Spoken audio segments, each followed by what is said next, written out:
সাল্লু কামা রাআইতুমুনি উসাল্লি, এই যে তোমরা যেভাবে আমাকে নামাজ পড়তে দেখলা, এখন থেকে তোমরা এভাবে নামাজ আদায় করো। এরপরে সাহাবায়ে কেরামকে নিয়ে আনুষ্ঠানিকভাবে নবী সাল্লাল্লাহু আলাইহি সাল্লাম নামাজ পড়া শুরু করছেন।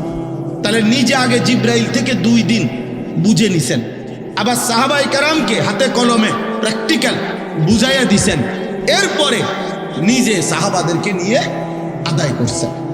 তাইলে আমাদের উচিত আমরা দিন শিখা দরকার। আপনি হয়তো বলে হুজুর আমি নামাজ পারি না, আপনার পারার মধ্যে এখনো ভুল আছে। মনে রাখবেন কোরআনুল কারীমের মধ্যে আছে একজন ইমানদার বান্দার আমলের ক্ষেত্রে, প্রত্যেক আমলের ক্ষেত্রে আল্লাহর চাওয়া কি?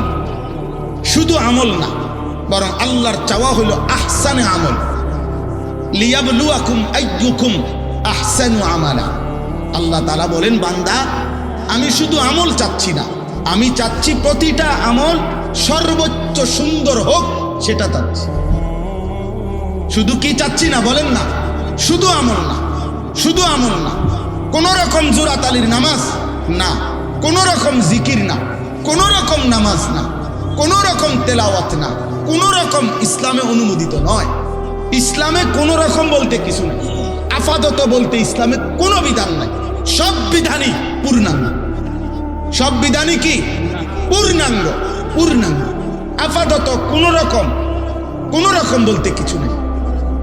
তাইলে প্রত্যেক মুসলমান প্রতিনিয়ত আহসান, আরো সুন্দর করা, এই মানসিকতা থাকা, এটা আল্লাহ তাআলার পক্ষ থেকে আমাদের জন্য চাওয়া। তোমার নামাজ আরো সুন্দর করা দরকার, তোমার রুকু আরো সুন্দর করা দরকার, তোমার সেজদা আরো সুন্দর করা দরকার, তোমার জিকির আরো সুন্দর করা দরকার, তোমার তেলাওয়াত আরো সুন্দর করা দরকার, তোমার আল্লাহ তাআলার ইবাদত আরো সুন্দর করা দরকার। আহসান আহসান আহসান, আরো সুন্দর।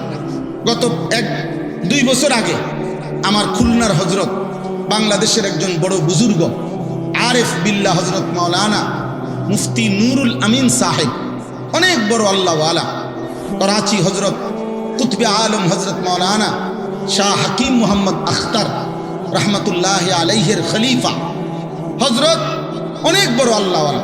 আজ থেকে 5-7 বছর আগে আমি আমার শায়েখ আল্লামা মুফতি মুশতাকুন নবী কাসিমি হুজুর সহ আমরা প্রায় 30-35 জন আলেম প্রায় 7-8 বছর আগে হজরতের কাছে গিয়া খুলনায় 3 দিন ছিলাম। হজরত জিজ্ঞেস করছেন কেন আসছি? আমাদের শায়েখ আল্লামা মুফতি মুশতাকুন নবী সাহেব বলছে, হজরত আমরা আপনার কাছে আসছি, থাকবো এখানে সুন্নত মোতাবেক ওযু এবং নামাজ শেখার জন্য। 3 দিন থাইকা আমরা সুন্নত মোতাবেক ওযু এবং নামাজ শিখছি হজরতের কাছে। যখন আমরা ওয়াজ করি, আমগরে তো চিনেন আপনারা সবাই, চিনা এক কথা, দিন আরেক কথা, আখিরাত আরেক কথা। আব্বা 1 কোটি মানুষ চিনার দ্বারা অথবা একজনও না চিনার দ্বারা খোদার কসম আখিরাতে আলাদা কোনো বিশেষত্ব নাই,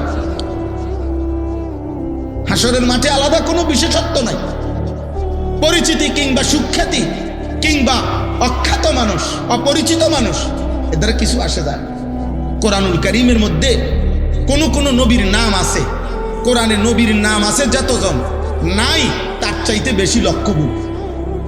1,24,000 যদি নবী এবং রাসূল হয়, কোরআনে নবীর নাম আছে মাত্র 25 জন।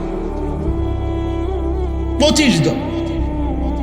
যদি 1.5 থেকে 2.5 লাখ সাহাবী হয়, কোরআনে সাহাবীর নাম আছে 1 জন।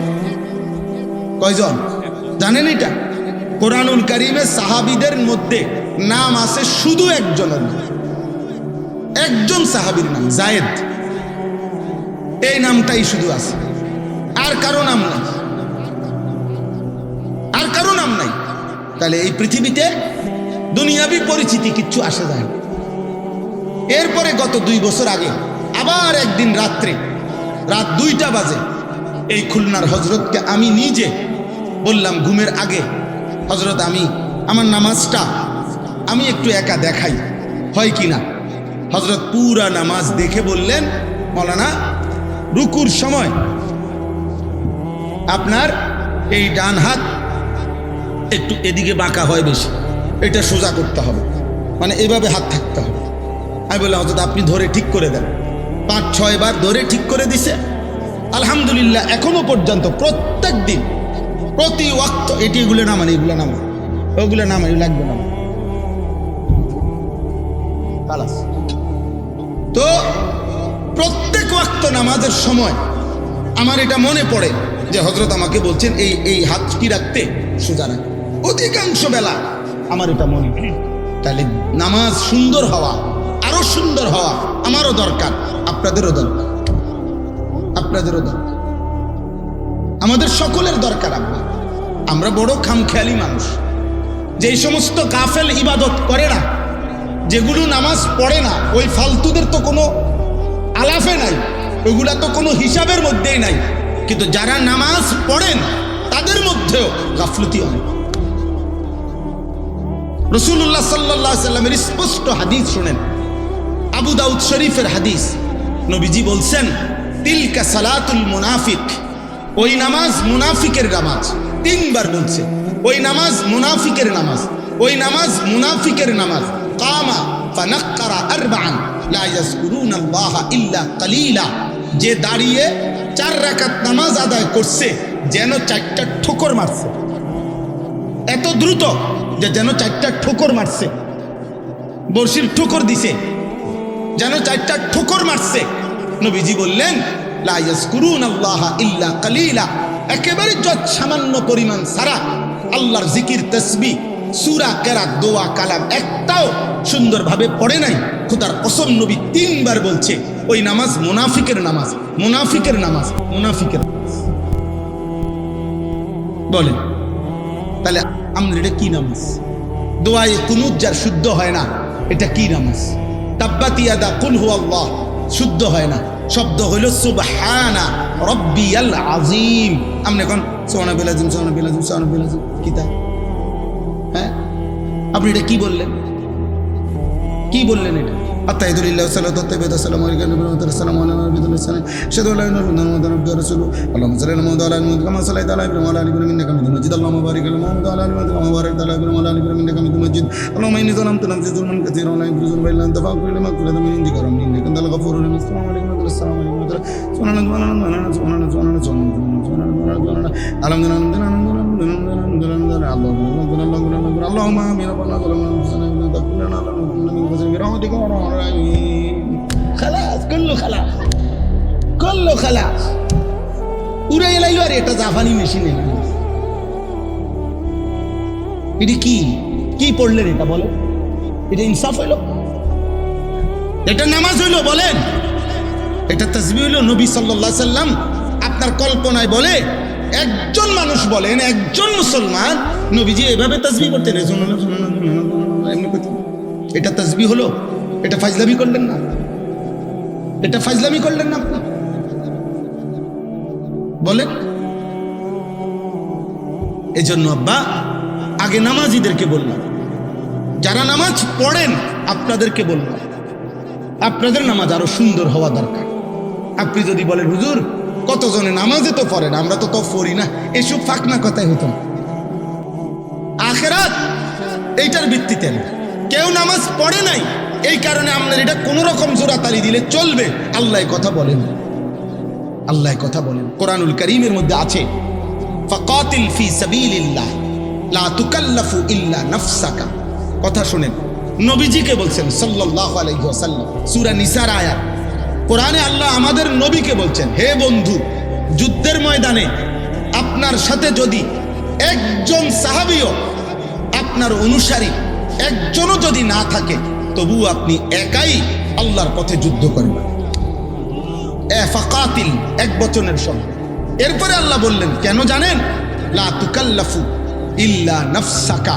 এই পৃথিবীর কারো ব্যাপারে যদি আপনি জবাবদিহি করতে নাও হয়, কিন্তু আপনি কিন্তু আপনার নিজের ব্যাপারে শরীয়তের বিধানের আদিষ্ঠ মুকাল্লাফ, আপনার উপরে কিন্তু শরীয়তের বিধান। অতএব একটি বিধানেও আপনি যাররা পরিমাণ ছাড় দিলে আমি আল্লাহর জিজ্ঞাসা থেকে আপনিও কিন্তু বাঁচবেন না, আপনিও বাঁচবেন না। খামখেয়ালি করলে হতো না, খামখেয়ালি করলে হতো না। কোরআনুল কারীমের মধ্যে আছে সূরা হুদ 11 নম্বর পারায় 11 নম্বর সূরা কোরআনের সূরা হুদ। এই সূরা একটা আয়াত আছে, নবী সাল্লাল্লাহু আলাইহি সাল্লাম এই সূরার মধ্যে কোরআনে সূরা হুদে সবচেয়ে বেশি নাফরমান জাতির আযাবের ঘটনা এই সূরাতে, মানে কোরআনুল কারীমে সবচেয়ে বেশি আযাবের বর্ণনা আছে ওই সূরায়, সূরা হুদ। 5টি জাতির ঘটনা আছে, 5 জন নবীর কওম যাদেরকে আল্লাহ তাআলা আল্লাহর নাফরমানি আর পাপের কারণে, সীমালঙ্ঘনের কারণে আল্লাহ তাআলা এই পৃথিবীতে ওই 5টি কওম জাতিকে চিরতরে একেবারে শেষ করে দিয়েছে। একের সবাইকে, ছোট বড় নারী পুরুষ, কোলের বাচ্চা পেটের বাচ্চা সবাই নেই। তো এই ঘটনাগুলো এই সূরাতে আছে। 5 জন নবীর ঘটনা, নূহ আলাইহিস সালাম, হুদ আলাইহিস সালাম, সালেহ আলাইহিস সালাম, লূত আলাইহিস সালাম, শুআয়ব আলাইহিস সালাম। এই 5 জন নবী, এই 5 জন নবীর কওমের আযাবের বর্ণনা বিস্তারিত আল্লাহ তাআলা এই সূরা হুদের মধ্যে আছে। বলছেন ভয়ানক আযাব। কাউকে আল্লাহ তাআলা আকাশ থেকে ঘূর্ণিঝড় দিয়ে ধ্বংস করে দিছে, কাউকে কওমে নূহকে পানি দিয়ে ধ্বংস করে দিছে, কাউকে ফেরেশতার বিকট চিৎকার দিয়ে ধ্বংস করে দিছে, কাউকে সাতবক জমিনের নিচের মাটি উল্টাইয়া আছাড় দিয়া শেষ করে দিছে, কাউকে ফেরেশতার বিকট চিৎকার দিয়ে, ফেরেশতা এসে একটা চিৎকার দিছে, মানুষগুলো সব কান ফাইটা মরে গেছে। সব এই আযাবের বর্ণনা। আর প্রত্যেকটা আযাবের কারণ হলো পাপ, গুনাহ, আল্লাহর নাফরমানি। তন্মধ্যে 3টা গুনাহ বড়। পূর্ববর্তী অধিকাংশ জাতি ব্যক্তি মনে রাখবেন, নওজোয়ান ছেলে আব্বা তোমাদেরকে বলি, এই পৃথিবীতে যত জালেম, যত পাপী, যত নাফরমান আল্লাহর আযাবে ধ্বংস হইছে ব্যক্তি কিংবা গোষ্ঠী, তাদের মূল অপরাধ ছিল 3টা। কয়টা? 1 শিরিক। 1 হলো কি? শিরিক। শিরিকের কারণে আল্লাহ অসংখ্য জাতিকে ধ্বংস করে দিছে। এজন্য শিরিক বড়ই মারাত্মক, বড়ই মারাত্মক, বড়ই মারাত্মক, বড়ই মারাত্মক। 2 নাম্বার উপার্জনের হারাম। হারাম রোজগার করে যে, মনে রাখবেন আব্বা, লিখিত কথা, এই কোরআনের ফয়সালা এটা। একবার না বারবার আল্লাহ বলছেন, উপার্জন যার হারাম সে অথবা তার বংশধর, তার প্রজন্ম একটা পর্যায়ে আইসা ধ্বংস হবেই হবে। সুদখোরের বংশ, তোমার বংশ শেষ হয়ে যাবে, তুমি মনে রাখো। ঘুষখোর, তুমি মনে রাখো, 70 বছর পরে হোক, 100 বছর পরে হোক, নাফরমান, তোর বংশ শেষ হয়ে যাবে। হ্যাঁ, কিস্তিখোর, তোমার বংশ টিকবে না। আমার নাম আনিসুর রহমান, মনে রাখো। আমি কোরআন থেকে হাদিস থেকে বলে গেলাম, হারামখোরের, হারাম উপার্জনকারীর পরবর্তী প্রজন্ম একটা পর্যায়ে আইসা 70 বছর পরে হোক আর 90 বছর পরে হোক, 100 বছর পরে হোক, থাকে না। এটা পরীক্ষিত কোরআনের ফয়সালা। ইয়ামহাকুল্লাহুর রিবা ওয়া ইউরবিস সাদাকাত। সূরা বাকারাতে কোরআনে আল্লাহ স্পষ্ট বলছে, আমি আল্লাহর ওয়াদা, সুদ আমি আল্লাহ সুদ, হারাম উপার্জন আমি নিশ্চিহ্ন করে দেব। ইয়ামহাকু শব্দের অর্থ হচ্ছে নিশ্চিহ্ন করে। আল্লাহর ওয়াদা, আল্লাহর ওয়াদা। একদিন আর বাত্তি, আমি একবার এক জায়গায় দেখছি, বলছে হুজুর আজ থেকে 50 বছর আগে তারা 10 গ্রামের জমিদার ছিল। এই সেই বাড়ি হুজুর, আপনি এখন দেখেন, আমি নিজে বাড়ি ঘুরে দেখছি, একটা ঘর নাই, অনেকগুলো গাছ আছে চারিদিকে, কতগুলো কুত্তা আছে গাছের তলায় বসে রয়েছে। এই কতগুলো কুত্তা ছাড়া একটা মানুষের অস্তিত্ব, যারা জুলুম করত মানুষের। হারাম উপার্জনকারী, এই 2 নাম্বার। 3 নাম্বার হলো লজ্জাস্থানের গুনাহ, জিনা, ব্যভিচার, পুরুষে পুরুষে অপকর্ম, নিজের হাত দ্বারা নিজের লজ্জাস্থানের নাপাক অপকর্ম, অস্থির ছবি, বেহায়াপনা, অসভ্যতা। এই জিনা লজ্জাস্থানের অপবিত্র, শাহওয়াতের গুনাহ, হারাম চাহিদা, যৌন চাহিদা। এই লক্ষ লক্ষ যুবক আজকে এই উশৃঙ্খল, এই চুল চেহারা, লেবাস, পোশাক, আল্লাহ নাই, নামাজ নাই, সেজদা নাই, হালাল হারামের কোনো ধার ধারে না। এক একটা মোবাইল, নারীর আকর্ষণ, অশ্লীল ছবি, উলঙ্গ নাচ, হাজারো যুবককে কুকুর শুকুরের চাইতে নিকৃষ্ট বানায় গেছে। কলিজার ভিতরে, চেহারার ভিতরে আল্লাহ রসুলের কোনো চিহ্ন নেই, ইমানের কোনো চিহ্ন নাই। কতদিন হয় নামাজ পড়ে না, জানে না। কত রাত আল্লাহকে সেজদা দেয় না। আমার মনে পড়ে নবী সাল্লাল্লাহু আলাইহি সাল্লাম হাসরের ময়দানে আব্বা জিজ্ঞেস করবে, উম্মত 365 দিন খোদার এক বছরে মসজিদের মুয়াজ্জিন তোরে কোনোদিন ফজরের নামাজের জন্য জাগাইতে পারলো না, আর ফুটবল মাঠের রেফারি রাত 4টা বাজে কেমনে তোমারে জাগায় দিল? ফুটবলের রেফারি কেমনে তোমারে রাতের 4টা বাজে ঘুম থেকে জাগাইলো কেমনে? আর আমার মসজিদের মুয়াজ্জিন কেন 365 দিনে এক বছরে একদিনও প্রতিদিন সে ডাকছে আসসালাতু খায়রুম মিনান নাওম, কিন্তু এই নাফরমানকে, এই নিকৃষ্ট নাফরমানকে একটা দিন উঠাইতে পারলো? কত বড় বেঈমান, কত বড় গাদ্দার! এই গাদ্দার যেন আল্লাহকে বলে দিছে পরিষ্কার যে মালিক তুমি আরো ডাকলো আমি উঠবো, তোমার ডাকে আমি সাড়া দেব। তুমি যতই কও হাইয়া আলাল ফালাহ, তুমি যতই বলো সফলতা, আমি জানি সফলতা হইল ফুটবলে, সফলতা সেজদাতে। ঠিক আছে আব্বা চলো, ফান্তাজিরু। কোরআনে আছে প্রত্যেক নবী বলতে বলতে বলতে বলতে ওই নবীর উম্মত যখন চূড়ান্ত নাফরমানি করছে, নবী অস্থির হইয়া একটা পর্যায়ে নবীগণ বলে ফেলতেন ফান্তাজিরু ইন্নী মাআকুম মিনাল মুনতাজিরিন। এক সময় নবী বলতো, হে আমার জাতি ঠিক আছে, কোনোভাবে শুনলা না তো ঠিক আছে, আল্লাহর আযাবের জন্য চলো, তোমরাও অপেক্ষা করো, আমি অপেক্ষা করো, দেখা যাক মালিকের কি ফয়সালা, মালিকের কি ফয়সালা। এই পৃথিবী কেউ থাকবে না রে আব্বা ইমানদার নাফরমান অনুগত অবাধ্য, কেউ না, কেউ না, কেউ না, কেউ না, কেউ না। বলো না ভাই, আজ থেকে 300 বছর আগে যারা নেককার মানুষ ছিল তারা এখন কোথায়? বলে না, সবাই বলেন। আজ থেকে 300 বছর আগের জালেম যারা পাপী তারা কোথায়? হ্যাঁ, আবু বকর ওমর এই 2 সাহাবী, ওনারা এখন কোথায়? আবু জেহেল আবু লাহাব এই 2 বেঈমান, এরা এখন কোথায়? তাহলে ইমানদারও কবরে, নাফরমানও কবরে। এই পৃথিবী কাউরি থাকতে দেয় না, অনুগত কেউ না, অবাধ্য কেউ, মূসা কেউ না, ফেরাউন কেউ না, ইব্রাহিম কেউ না, নমরুদ কেউ না, পৃথিবী কাউকে থাকতে দেয় না, কাউকে না। সূর্য থামে না রে আব্বা। আব্দুল কাদের জিলানী রাহমাতুল্লাহ আলাইহি সাইয়্যিদুল আউলিয়ার যেদিন মৃত্যু হয়েছে সেদিনও সূর্য চলছে, ফেরাউন নমরুদের যেদিন মৃত্যু হয়েছে সেদিনও সূর্য চলছে, পৃথিবী থামে না। পৃথিবী কি সময়ের গতি থামে না রে আব্বা। তুমি থাইমা যাইবা, তুমি কবরে পৌঁছা যাবে। এই অহংকার, এই বড়াই, এই শরীর স্বাস্থ্যের যৌবনের বাহাদুরি, মা বাবার বেপরাই।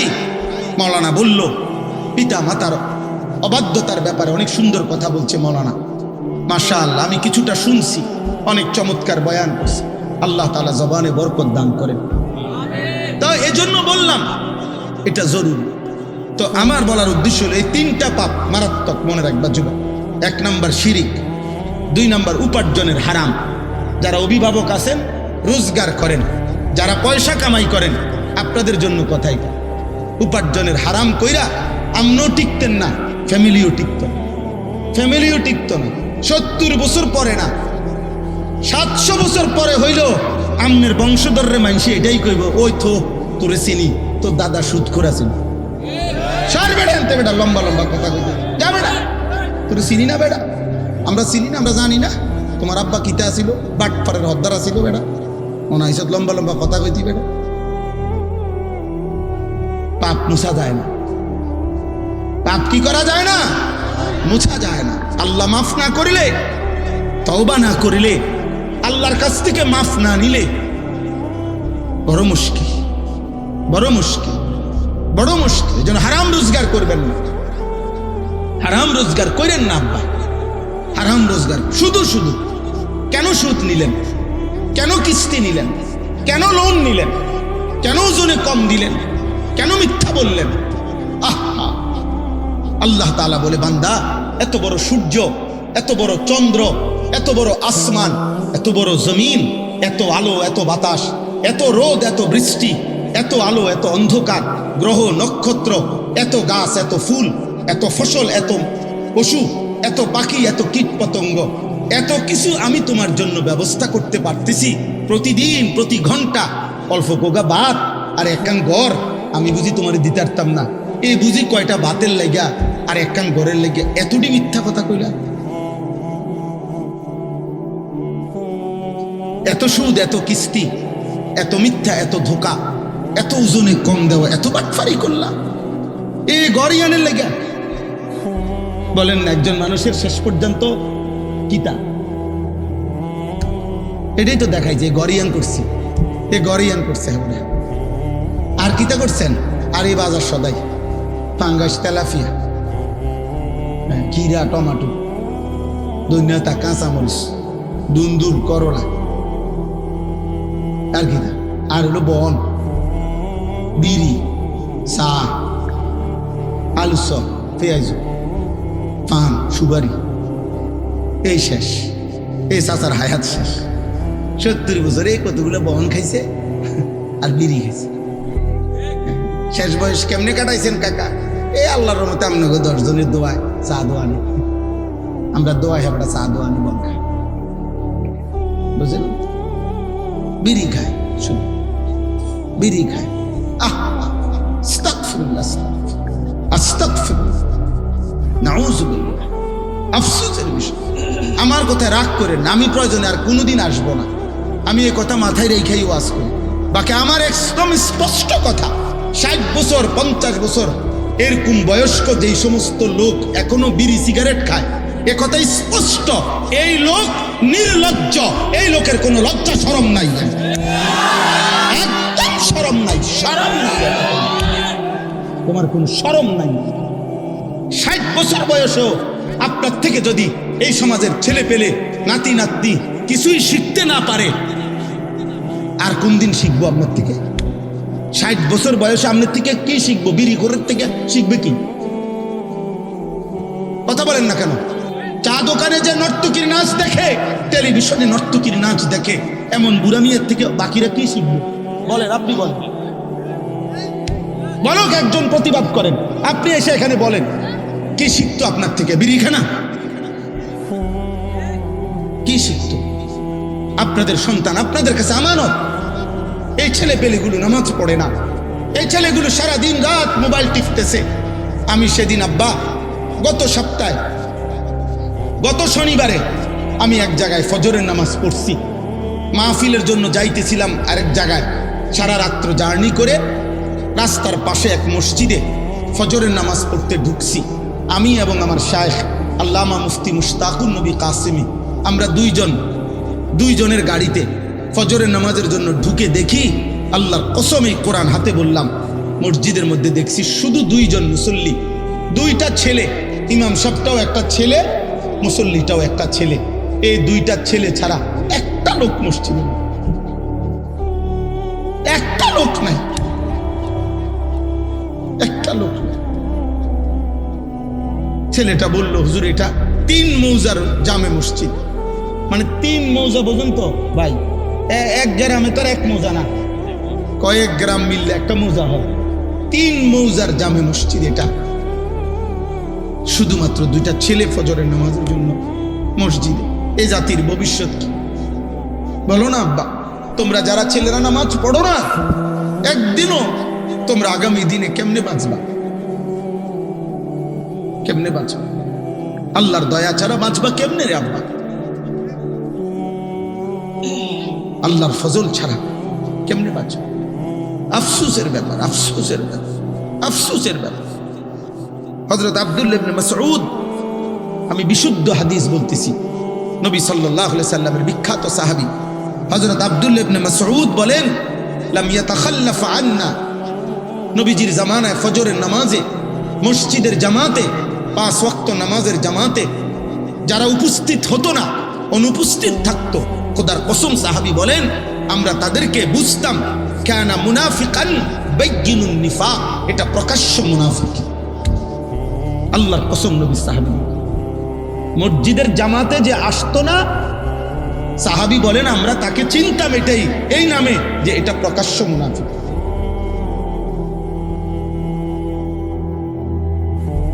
এজন্য যুবক মাশাআল্লাহ এখানে লেখা আছে সপ্তগ্রামের সকল যুবক বৃন্দ সার্বিক সহযোগিতা।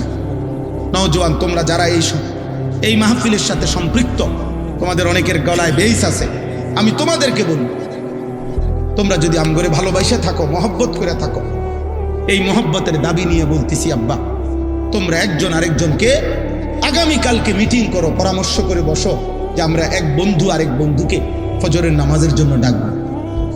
বলো ইনশাআল্লাহ। দেখবা পার একজন একজনের সাথে ওয়াদা করো, তাহলে দেখবা বরকত হবে। 10 জন লইয়া পারতা না, তুমি শুধু একজনের লগে দোস্ত কি কস, হুজুরের কথা মতো চল ফজরের নামাজ পড়ি। রাসূলুল্লাহ সাল্লাল্লাহু আলাইহি সাল্লাম হচ্ছে যে ফজরের নামাজ পড়ে তাইয়্যিবুন নফস, তার অন্তর পবিত্র হয়ে যায়। তাইয়্যিবুন নফস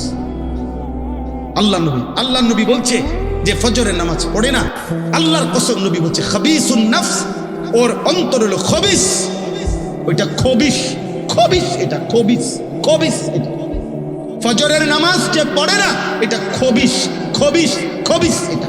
আর আল্লাহর নবী বলছে খবিস পায়খানায় থাকে। খবিস থাকে কোথায়?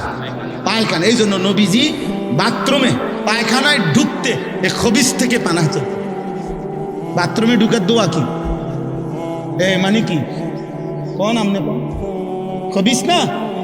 তো বুঝা গেল নবীজি এটা কেন কইতেন? বাথরুমে ঢুকতে কেন বলতেন যে আল্লাহ খবিস থেকে পানাহ চাই? তাহলে বুঝা গেল বাথরুমের ভিতরে কে আছে? খবিস। রাসূলুল্লাহ সাল্লাল্লাহু আলাইহি সাল্লামের হাদিস, ফজরের নামাজ যে পড়ে না, আল্লাহর নবী বলছে শয়তান তার এই মাথার পিছনে ঘাড়ের এখানে গিট্টু দিয়ে রাখে শয়তান তাকে, আর বলে আলাইকা লাইলুন তাওয়িলুন ফারকুদ, হে আল্লাহর বান্দা রাত অনেক লম্বা, লম্বা ঘুমা, নাফরমান ঘুমা। শয়তান তাকে আটকায় রাখে, আবদ্ধ করে। নাউজুবিল্লাহ। তো আমার কথাটা শেষ হয়েছে না। রাসূলুল্লাহ সাল্লাল্লাহু আলাইহি সাল্লাম এই সূরা হুদ যে কথাটা বলতেছিলাম, 5টি জাতির আযাবের বর্ণনা ওই সূরার মধ্যে আছে। কোন সূরা বলেন তো? সূরা হুদ, 11 নম্বর সূরা কোরআনে। তো ওই সবটা বর্ণনা করার পর, মানে আযাবের বিস্তারিত বর্ণনা দেওয়ার পর, গুনাহ, নাফরমানি, পাপ, সীমা লঙ্ঘনের কথা বর্ণনা করার পর আল্লাহ কোরআনে ওই সূরাতে একটা আয়াত নাজিল করছে, নবীজিকে বলছে ফাস্তাকিম কামা উমিরতা। অতএব বন্ধু যাই বললাম আপনার কাছে আযাবের বর্ণনা, কথা শুনেন তো, আপনার উম্মত যে যাই করুক, উল্টা পাল্টা করুক আর বাও করুক, তবে আপনার ব্যাপারে আমার আল্লাহর স্পেশাল কথা, আপনাকে যত শরীয়তের যত আদেশ করা হয়েছে, আমি আল্লাহ বলছি প্রত্যেক আদেশ, প্রত্যেক হুকুম, প্রতিটা আদেশ নিষেধের ব্যাপারে আপনি পাহাড়ের মতো, পাথরের মতো ইস্তেকামত, মজবুত এবং দৃঢ় থাকবেন। এক সুতা, এক জাররা আপনি বন্ধুর থেকে যেন কোনো আমলও না ছুটে, কোনো রকমের ভুল যেন না হয়। কাকে বলছে? নবী সাল্লাল্লাহু আলাইহি সাল্লামকে বলছে। এর কয়দিন পরে, এই সূরা নাজিলের কিছুদিন পরে আল্লাহ নবী সাল্লাল্লাহু আলাইহি সাল্লামের দাড়ি মুবারক সর্বপ্রথম 3টা বা 4টা, 2টা চুল দাড়ির সাদা হয়ে গেছে। হযরত আবু বকর সিদ্দিক রাদিয়াল্লাহু তাআলা আনহু বলছেন, ইয়া রাসূলুল্লাহ কাদ শাইয়াবতা, আপনি দেখি বুড়ো হয়ে যাচ্ছেন, আপনার তো চুল পাকা শুরু হয়ে গেছে দাড়ির। তখন আব্বা নবী সাল্লাল্লাহু আলাইহি সাল্লাম বললেন, শাইয়াবাতনি হুদ ফাস্তাকিম কামা উমিরতা। আবু বকর বিশ্বাস করো, সূরা হুদের আযাবের বর্ণনা আমারে বুড়া বানায় ফেলছে। আর আমার আল্লাহর এই আদেশ যে আমি যেন আমার আল্লাহর হুকুমের উপরে এক চুল এদিক সেদিক না হয়, মজবুত থাকতে বলছে, এই দায়িত্ব, এই ভার, এই ওজন আমারে বুড়া বানায় ফেলছে। আমার কলিজার মধ্যে 24 ঘন্টার ভয় বিরাজ করছে আহা, এই আযাবের যেই বর্ণনা আল্লাহ দিছে, আমার উম্মত যদি আবার নাফরমানি করে আমার উম্মতের কি জানি হবে। আর আল্লাহ যে আমারে বলছে আমার দ্বারাও যেন এক জাররা পরিমাণ আমল না ছুটে, দায়িত্ব পালনের এই কঠিন অনুভূতি আমি তো চেষ্টা করছি, তবু আমার আল্লাহর কথা মনে পড়লে, আল্লাহর কথা মনে পড়লে আমার শরীরে কাঁপ দিয়া ওঠে, এজন্য আমার চুল পাকা শুরু হয়ে গেছে। তাহলে বলেন আব্বা, আপনাদের কাছে আমি যে আয়াতের একটু অংশ পড়ছি, আমার কথা আমি শেষ করে দিচ্ছি। আজকে একটি গুরুত্বপূর্ণ দিন গেছে, 10ই মুহররম, আশুরা, 1448 হিজরি, অত্যন্ত গুরুত্বপূর্ণ একটি মুবারকপূর্ণ মাস মুহররম মাস। এই মুহররম মাসে আশুরার এই পবিত্র সময়ে আমল তো ছিল এই যে রাসূলুল্লাহ সাল্লাল্লাহু আলাইহি সাল্লাম রোজা রাখতেন, সাহাবায়ে কেরামকে রোজা রাখাইতেন। ইন্তেকালের পূর্বের বছর বলছেন আগামী বছর থেকে আমি 2টি রোজা রাখবো, 9-10। পরের বছর নবী সাল্লাল্লাহু আলাইহি সাল্লাম ইন্তেকাল করছেন, কিন্তু সাহাবায়ে কেরাম আজীবন ওনারা এই মুহররমের 9 তারিখ 10 তারিখ ওনারা রোজা রাখতেন রাসূলুল্লাহ সাল্লাল্লাহু আলাইহি সাল্লামের আমল হিসাবে। আলহামদুলিল্লাহ আমরাও রাখছি, আজকেও রোজা রাখছি, গতকালকেও রোজা রাখছি। তাহলে প্রথম আমল হচ্ছে এইটা, মুহররমের এই 10ই মুহররমের প্রথম দায়িত্ব রোজা রাখা। মনে রাখবেন আব্বা, আমার কথা কেউ রাগ হইয়েন না, আপনার কাছে আমারটা পছন্দ না হইলেও আপনি ভিন্ন কারো ব্যাখ্যা আপনার ভালো লাগলে আপনি সেইটা শুনলেন, কিন্তু আমারটা আমি বললাম। কোরআন এবং সুন্নাহর মধ্যে বারবার এই কথা, কোরআন সুন্নায় প্রমাণিত কথা, যে কোনো আল্লাহর কাছ থেকে কোনো নেয়ামত প্রাপ্ত হইলে নবীগণ, আউলিয়াগণ, সাহাবাগণ, আল্লাহর প্রিয় বান্দাগণ শুকর হিসাবে রোজা রাখতেন। আর আমরা শুকর হিসাবে আমরা বুঝি খিচুড়ি, আমরা বুঝি বিরিয়ানি, আমরা বুঝি খানা। আগো খানা আরো খানা বাড়ায় দেয়। আনন্দ কিংবা বেদনায় খানাটা হলো মুখ্য। আনন্দের মুহূর্ত, আনন্দের অভিব্যক্তি খানা, বেদনার মুহূর্তেও বাপ মরুক, মা মরুক, বউ মরুক, ফুত মরুক, বেদনা, দুঃখ ভারাক্রান্ত মানুষ, কিন্তু দায়িত্ব হইল খানা। আমাদের বুঝ হলো এটা। আনন্দের মুহূর্ত আমরা বুঝে নিছি ভাতের থালা, বেদনার মুহূর্তেও আমরা বুঝে নিছি ভাতের থালা। এটা আমরা খুব বুঝছি, আমরা বুঝছি এটাই। বাকি কোরআন সুন্নাহর আলোকে আমরা এটা বুঝি নাই, আমরা এটা বুঝি নাই। আপনারা আপনাদের যেমনি বুঝছেন, আপনাদের বুঝে আপনারা আরেকবার ভাইবেন আমার কথাটা। আমি এই কথাটাই বললাম, আমার এই কথাটাই আপনাদেরকে বললাম। আরেকবার জিজ্ঞাসা করেন যে রাসূলুল্লাহ সাল্লাল্লাহু আলাইহি সাল্লাম কারো মৃত্যুতে, নবী সাল্লাল্লাহু আলাইহি সাল্লাম বাবা মা স্বজনের মৃত্যুতে নবীজি কি করতে বলছে? আবার শুনতে চেষ্টা করেন। কৃতজ্ঞতা স্বরূপ আল্লাহ নবী জিজ্ঞেস করছে মদিনার ইহুদিদেরকে, তোমরা কেন রোজা রাখো মুহররমের 10 তারিখ? সব হুজুররা মসজিদে মসজিদে এটা বয়ান করছে কিনা বলেন? প্রত্যেক হুজুররাই বলছে, সব মসজিদে এটা বয়ান হয়েছে। হযরত মুসা আলাইহিস সালাম ফেরাউনের কবল থেকে এই মুহররমের 10 তারিখ উনার সঙ্গী সাথী নিয়ে নদী পার হয়ে আল্লাহ উনাকে রক্ষা করছে। ফেরাউনের পুরা বাহিনী ডুবে গেছে। তাইলে এইটা এই শুকর হিসাবে মুসা আলাইহিস সালাম আল্লাহর হুকুমে প্রতি বছর 10ই মুহররম রোজা রাখতেন। আল্লাহ নবী বললেন, তাহলে এই রোজা আমরাও রাখুন, এই রোজা আমরাও রাখুন। পরবর্তীতে সাহাবায়ে কেরামকে নিয়ে নবীজিও এই রোজা রাখতেন। তাইলে শুকর হিসাবে, কৃতজ্ঞতা হিসাবে নবীগণ তাদের অনুসারীদেরকে নিয়ে কি রাখছেন? কথা বলেন না, বলেন। আপনি মানতে হবে জরুরি না, আমারটা আমি বললাম, আপনার কাছে রেফারেন্স বললাম।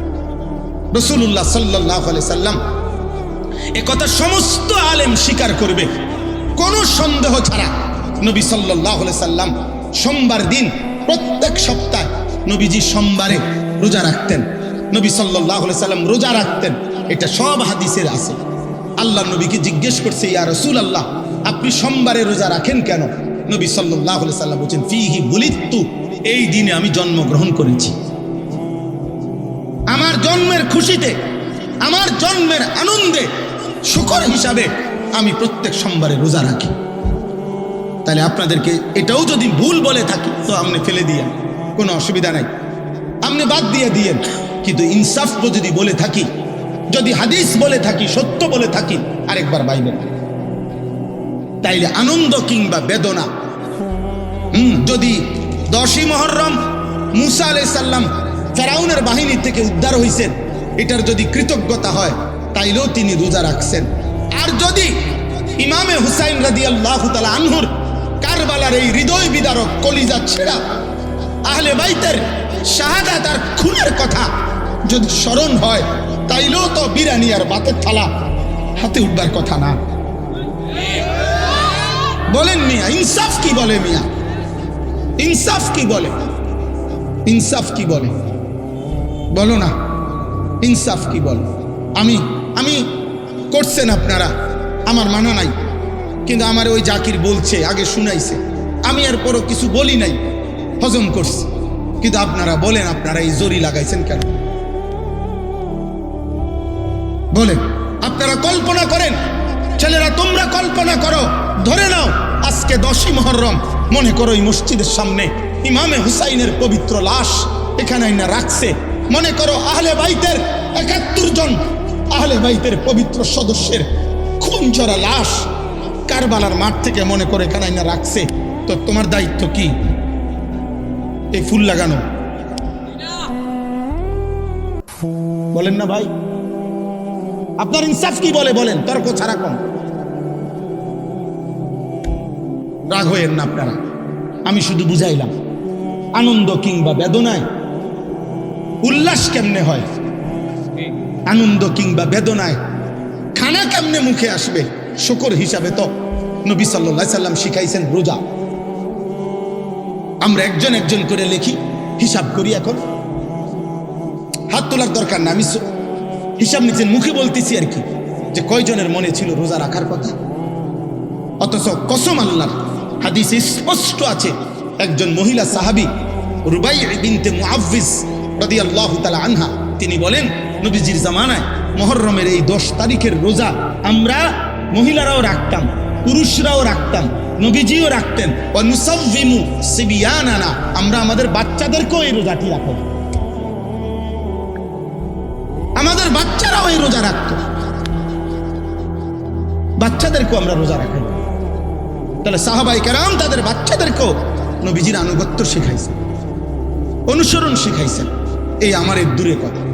আমি বিশ্বাস করেন, আমি ঠেলাঠেলি বুঝি না, আমি ধাক্কাধাক্কি করতে চাই না। এ বলতে বলতে আল্লাহর দয়ায় ওয়াজের বয়স 22 বছর হয়ে গেছে, 22 বছর। আর কত, আর কত? এইখানে এই এলাকায় গুলোতে আমি এই মসজিদে তারাবি, খতমে তারাবি পড়ছি। হ্যাঁ, এই মসজিদেই। ওই যে আমি যে চবেপুরে তাফসির করতে ছিলাম, চবেপুরে দাখিল মাদ্রাসার যে মসজিদে, তো 2 দিন না 3 দিন ছিলাম। আরও আগের কথা, তো খতমে তারাবি হয় না ওইখানে কোনো মসজিদে। তখন শুনছি একমাত্র এখানেই তো মনে হয় এই মসজিদে খতমে তারাবি হয়েছে। আমি ওইখান থেকে খতমে তারাবি পড়ে আবার ওইখানে গেছি, রাত্রি গিয়ে ওখানে ছিল। জাকির, এই হাফেজ জাকির আমার খুব পরিচিত, ওর কারণেই দাওয়াত নিছি।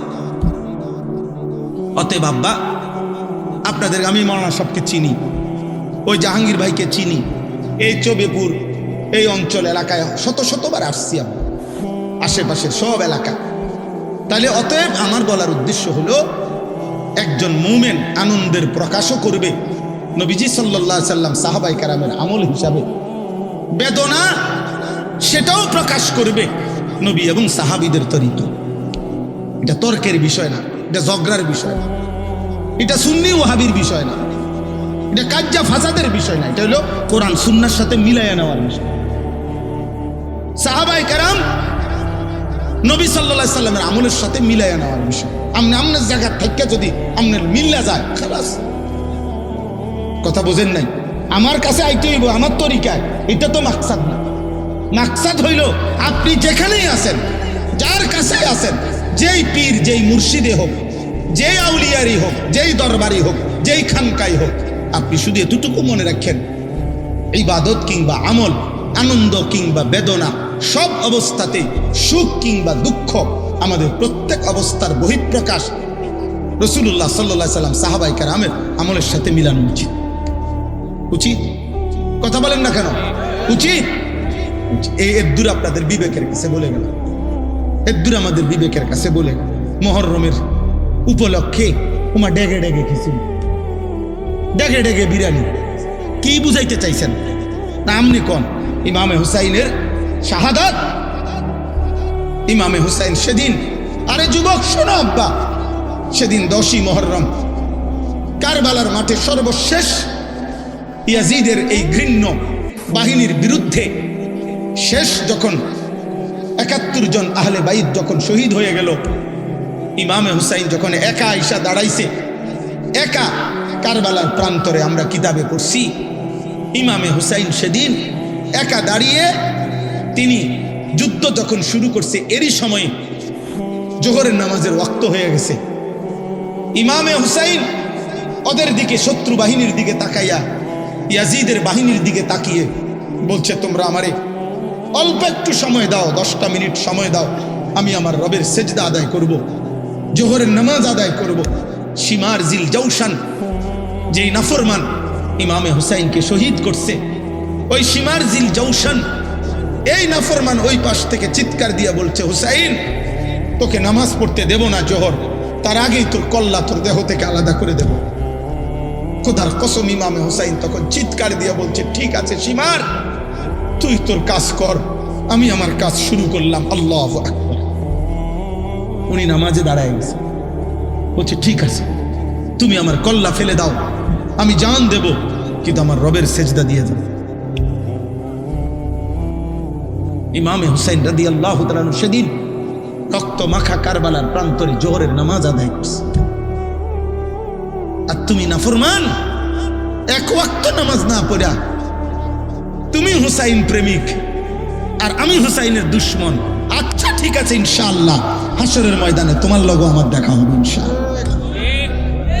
ইনশাআল্লাহ দেখা হবে, ইনশাআল্লাহ দেখা হবে, ইনশাআল্লাহ। নবীর আশিককে, নবীর দুশ্মনকে ইনশাআল্লাহ আমল নামা তোমারও আছে, আমল নামা আমারও আছে, আছে না? ঠিক আছে, ফান্তাজিরু ইন্নী মাআকুম মিনাল মুনতাজিরিন, তোমরা অপেক্ষা করো, আমরা অপেক্ষা করি। দুনিয়া সবারই কম বেশ ফেড়ে বাতে, দুনিয়া সবারই চলতে আছে, চলতেছে না সবাই? দুগা ভাত, কদ্দুর ঘুম, দুনিয়া একভাবে না একভাবে পার হয়। সুখের রাতও ভোর হয়, দুঃখের রাতও ভোর হয়, বাসর রাতও ভোর হয়, ফাঁসির রাতও কি হয়? ভোর হয়। কোনো রাতই বাকি থাকে না, কোনো রাতই বাকি থাকে না। অনুগত অবাধ্য সবাই কবরে, সবাই কই? কথা বলেন না, শেষ কথা শেষ তো আমার। অনুগত অবাধ্য সবাই কোথায়? সবাই কবর। আল্লাহ বলছে, বান্দা 12টি মাস আমি নির্ধারণ করেছি, 4টি সম্মানিত মাস আমি নির্ধারণ করেছি। নবীজির জবানে নবীজি শুনাইছেন আল্লাহ তাআলা যে কয়টা মাসকে সম্মানিত করছেন, তার মধ্যে একটি মাস হচ্ছে মুহররম। তার মধ্যে একটি মাস কি? আল্লাহর কাছে সম্মানিত একটি মাস মুহররম। আল্লাহ কোরআনে বলছেন, ফালা তাজলিমু ফীহিন্না আনফুসাকুম, এইটাই আয়াত, সূরা তাওবার 36 নম্বর আয়াত। আল্লাহ বলছেন, বান্দা সম্মানিত পবিত্র মাসে তুমি বান্দার কাছে আমার অনুরোধ, কোনোভাবেই নিজের উপরে জুলুম করো না, পাপ করো না। প্রত্যেক গুনাহই জুলুম, প্রত্যেক পাপই জুলুম। পাপ করো না, গুনাহ করো না, জুলুম করো না, নাফরমানি করো। এই জন্য দোস্ত আমার, আজকে এই 10ই মুহররম আশুরা, এই পবিত্র দিনেও এটাই সবক। মুসা আলাইহিস সালাম সেদিন একথাই প্রমাণ করছেন 10ই মুহররমে, যে আল্লাহর উপরে যদি আস্থা থাকে, ইয়াকিন থাকে, তো পৃথিবী বিখ্যাত খোদা দাবিদার কাফের বেঈমানের হাত থেকেও আল্লাহ রক্ষা করে। এটা আশুরার শিক্ষা। ইমামে হুসাইন সেদিন আশুরায় 10ই মুহররম কারবালার প্রান্তরে জান দিয়ে তিনি সেদিন বলে গেছিলেন, কতলে হুসাইন আসল মে মর গে জিদ থা, ইসলাম জিন্দা হোতা হে হর কারবালা কে বাদ। তিনি সেদিন বললেন যে আজ আমি শহীদ হই নাই, রক্ত দিয়েছি আমি, মূলত মরে গেছে ইয়াজিদ, মূলত মৃত্যু হয়েছে ইয়াজিদের। হুসাইন মরে নাই, শহীদ মরে না। শহীদ কি? শহীদ মরে না, শহীদ মরে না। আল্লাহ তাআলা কোরআনে বলছে, ওয়ালা তাকুলু লিমান ইউকতালু ফি সাবিলিল্লাহ আমওয়াত বাল আহইয়া। শহীদ মরে না, শহীদ জীবিত। তো আল্লাহ তাআলা ইমামে হুসাইন সেদিন শাহাদাত বরণ করছেন এবং তিনি বলেছেন, এই বিশ্ববিখ্যাত কবি ভারতের আকবর এলাহাবাদী এই কবিতাটা বলছিলেন। তিনি বলছিলেন, হায় সেদিন হুসাইনের মৃত্যু হয় না, মূলত ইয়াজিদের মৃত্যু হয়েছে, জালেমের মৃত্যু হয়েছে সেদিন, ইনসাফের মৃত্যু হয় নাই। আর এ কথা ইমামে হুসাইন কিয়ামত পর্যন্তের জন্য বলে গেছে যে ইসলাম জিন্দা হোতা হে হর কারবালা কে বাদ। প্রতিবার রক্ত দিলে, প্রতিবার আল্লাহর জন্য জান বিলিয়ে দিলে নতুন নতুন প্রতিবার ইসলাম জিন্দা হবে। অতএব মুসলমানের নওজোয়ান, চলো আল্লাহর জন্য লড়ি, দ্বীনের জন্য ভাবি, কালেমার জন্য ভাবি, ইসলামের জন্য ভাবি। বলো ইনশাআল্লাহ। যে জীবনে আল্লাহ নাই, যে জীবনে ইসলাম নাই, যে জীবনে সেজদা নাই, যে জীবনে কোরআন নাই, যে জীবনে কালিমা নাই, যে জীবনে আল্লাহর ভালোবাসা নাই, যে জীবনে মদিনার বন্ধুর ভালোবাসা নাই, সে জীবন জীবন না। ওই জীবন আর জানোয়ারের জীবন, ওই জীবন আর জানোয়ারের জিন্দেগি বরাবর। এই জন্য একটা ছেলেও যদি বুঝো, একজনও, সব একসাথে বুঝে না, আমরা জানি, একজনও যদি বুঝো তো দয়া করে ইনশাআল্লাহ এই দোয়ার পূর্ব মুহূর্তে আমরা প্রত্যেকেই আজকে এই সিদ্ধান্ত নিলাম যে আমরা গুনাহ থেকে বাঁচবো ইনশাআল্লাহ, আল্লাহর ইবাদত করবো ইনশাআল্লাহ। আর শুরুতে যে কথা বলছি আমি, প্রত্যেকে অনেক মাশাআল্লাহ অনেক রাত আপনারা বাবারা কষ্ট করছেন, আব্বা, দাদা, চাচা, বাবা, বুড়া, জওয়ান, নারী, পুরুষ, যুবক, তোমাদের সবার কাছে অনুরোধ, বাবা আপনাদের কাছেও, যার যার জায়গা থেকে সুবিধা মতো একটু একটু সময় করে হলেও কিছু না কিছু সময় দিন শিখেন, ওযু শিখেন, নামাজ শিখেন, সূরা কেরাত শিখেন, একটু একটুই শিখেন, 10 মিনিটেই পড়েন, 5 মিনিটেই শিখেন। চারিদিকে মাদ্রাসা আছে, চারিদিকে হুজুর আছে, চারিদিকে আলেম ওলামা আছে। ফেলে দিয়েন না আমার এই কথা, একদিন আফসোস করবেন কবরে, সেদিন আর ফিরতে পারবেন, সেদিন আর ফিরতে পারবেন। আল্লাহ আপনাদেরকে তৌফিক দান করেন। এই মাদ্রাসা আল্লাহ কবুল করে নেন, আল্লাহ মাদ্রাসা কবুল করে নেন। 6 জন ছাত্রকে পাগড়ি দেওয়া হয়েছে, আজকে দেখছেন হয়তো একটা পাগড়ি মাথায় দেওয়া হয়েছে।